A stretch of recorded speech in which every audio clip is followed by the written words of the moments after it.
Hello guys. Last class में हम लोग पदार्थों का वर्गीकरण पढ़ रहे थे और आपको ये बताया जा रहा था कि लेमरी नामक वैज्ञानिक ने सोर्स के आधार पर पदार्थों को 3 भागों में बांटा था। एक खनिज पदार्थ कहा गया था, एक वनस्पति पदार्थ और तीसरा था जंतु पदार्थ। इतना हम लोग बात कर चुके थे। समस्या कहाँ थी? समस्या ये थी कि कुछ पदार्थ ऐसे थे जो जंतु और वनस्पति दोनों जगह से प्राप्त हो रहे थे, तो उनको किस कैटेगरी में हम रखेंगे? वनस्पति में रखेंगे कि जंतु में रखेंगे? ये समस्या थी। तो लेवासी ने इसका समाधान किया था। लेवासी नामक वैज्ञानिक ने फिर पदार्थों को बांट दिया था 2 भागों में, एक कार्बनिक पदार्थ और दूसरे अकार्बनिक पदार्थ। और इन्होंने ये कहा कि लेवासी ने कहा कि कार्बनिक पदार्थ वे होंगे जो जंतुओं से प्राप्त होंगे और अकार्बनिक पदार्थ वो होंगे जो निर्जीव चीजों से प्राप्त होंगे। ठीक, ऐसा हम लोग लास्ट क्लास तक पढ़ चुके थे। अब इसके बाद एक साइंटिस्ट हुए बर्जीलियस। बर्जीलियस ने क्या कहा? ये जो कार्बनिक पदार्थ थे, उन कार्बनिक पदार्थों को बर्जीलियस ने नाम दिया कि ये ऑर्गेनिक सब्सटेंस हैं, यानी सर्वप्रथम इन्होंने इन पदार्थों को ऑर्गेनिक का नाम दिया था। क्यों दिया था? उसका एक रीजन था। रीजन ये था कि ऑर्गेनिक का मतलब जो है वो होता है जंतुओं से संबंधित। जंतुओं से संबंधित इसका मतलब था। इसलिए ऐसे पदार्थ जो जंतु या पादपों से प्राप्त हो रहे थे उनके लिए इन्होंने वर्ड यूज किया ऑर्गेनिक का। अब जो ऑर्गेनिक वर्ड है शायद 1815 ईस्वी की बात है। 1815 ईस्वी में बर्जीलियस ने एक विचार प्रस्तुत किया और ये कहा कि हम कोई भी कार्बनिक पदार्थ अगर हमें चाहिए होगा या प्राप्त करना होगा तो वो जीवों से प्राप्त होगा। जीवों यानी या तो जंतुओं से प्राप्त होगा या फिर पौधों से प्राप्त होगा। ये विचार प्रस्तुत किया किसने? बर्जीलियस ने। और उन्होंने एक साथ साथ ये भी कहा कि कार्बनिक जो पदार्थ हैं वो केवल और केवल हमें कहाँ से प्राप्त होंगे? केवल जीव से या पादपों से प्राप्त होंगे। और क्यों होंगे? क्योंकि इनके पास एक ऐसी शक्ति है सभी पौधों या जीवों के पास जो कार्बनिक यौगिक का निर्माण करती है।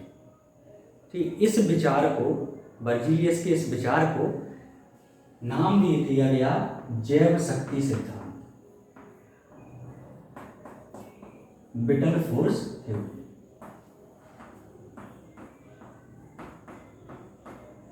इस सिद्धांत में क्या बात कही गई? ये बात कही गई थी कि कोई भी पदार्थ कार्बनिक अगर है तो कहाँ से प्राप्त होगा? केवल जंतुओं से प्राप्त होगा या पादपों से प्राप्त होगा। इसको हम लेबोरेटरी प्रयोगशाला में नहीं बना सकते। ये विचार प्रस्तुत किया। इस विचार को नाम दे दिया गया जैव शक्ति सिद्धांत का। लेकिन इत्तेफाक की बात ये थी कि बर्जीलियस के ही एक शिष्य थे जिनका नाम था होलर। क्या नाम था उनका? होलर नाम था। बर्जीलियस के ही एक शिष्य थे जिनका नाम था होलर। इन्होंने क्या काम किया? इन्होंने अमोनियम साइनेट को गर्म किया। अमोनियम साइनेट को गर्म करने पे इनमें क्या देखा? इन्होंने देखा कि इसको गर्म करने पे एक पदार्थ की प्राप्ति होती है और वो पदार्थ जो बना इसके बाद वो यूरिया है। यूरिया एक कार्बनिक पदार्थ। अरे ये तो इंटरेस्टिंग बात थी कि लेबोरेटरी में हम क्या बना चुके थे? लेबोरेटरी में हम एक कार्बनिक पदार्थ बना चुके थे, जबकि जैव शक्ति सिद्धांत में कहा गया था कि कार्बनिक पदार्थों को हम केवल जीवों से या पौधों से प्राप्त कर सकते हैं, उसको हम लेबोरेटरी में नहीं बना सकते। यानी जैव शक्ति सिद्धांत का होलर नामक वैज्ञानिक ने ही खंडन कर दिया। बर्जीलियस के शिष्य होलर ने ही खंडन कर दिया कि ऐसा नहीं है कि कार्बनिक पदार्थ केवल जीवों से प्राप्त हो, उनको हम लेबोरेटरी में भी बना सकते हैं। ठीक है। अब जैसे ही ये बात तो आगे अन्य साइंटिस्ट को पता चली, अन्य वैज्ञानिकों को पता चली कि कार्बनिक पदार्थ को हम लैब में बना सकते हैं, फिर तो काफ़ी सारे कार्बनिक यौगिक लैब में या प्रयोगशाला में बनना प्रारंभ हो गए।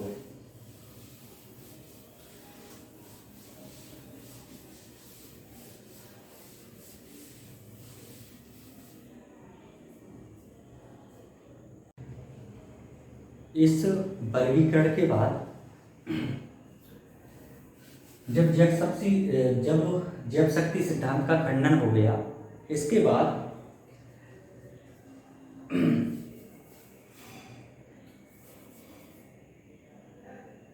कार्बनिक यौगिकों की नई परिभाषा दी गई और ये कहा गया कि कार्बनिक यौगिक वे यौगिक नहीं है जो जीवों से प्राप्त होते हैं या पौधों से प्राप्त होते हैं। इनमें एक चीज कॉमन पाई गई, वो कॉमन चीज थी कि सभी कार्बनिक यौगिक में कार्बन तत्व जो था वो उपस्थित था। कार्बन क्या था? आवश्यक रूप से उपस्थित था। तो ऐसे यौगिकों को जिनमें कार्बन उपस्थित है आवश्यक रूप से, उनको क्या नाम दे दिया गया? कार्बनिक यौगिक का नाम दे दिया गया। और परिभाषित अगर हम करना चाहें या परिभाषा देना चाहें तो हम क्या कहेंगे कि ऐसे यौगिक जिनमें मुख्य रूप से कार्बन उपस्थित हो, मुख्य रूप से कार्बन होता है, वो क्या कहलाते हैं? कार्बनिक यौगिक कहलाते हैं। और विज्ञान की ऐसी शाखा जिसके अंतर्गत हम कार्बनिक यौगिक का अध्ययन करते हैं वो कहलाती है कार्बनिक रसायन। वो क्या कहलाती है? वो कहलाती है कार्बनिक रसायन। इसके अतिरिक्त यानी अन्य यौगिकों का अध्ययन जिस रसायन विज्ञान की शाखा के अंतर्गत हम करते हैं वो कहलाती है अकार्बनिक रसायन। ठीक, देखिए इसमें कार्बनिक यौगिकों में मुख्य रूप से कार्बन होगा, हाइड्रोजन होगा, लेकिन इनके अतिरिक्त भी सल्फर हो सकता है, ऑक्सीजन हो सकता है, नाइट्रोजन आदि तत्व भी शामिल हैं। लेकिन एक बात और, जिन कार्बनिक यौगिक में केवल कार्बन और हाइड्रोजन उपस्थित होते हैं ऐसे कार्बनिक यौगिकों को बोलते हैं हाइड्रोकार्बन।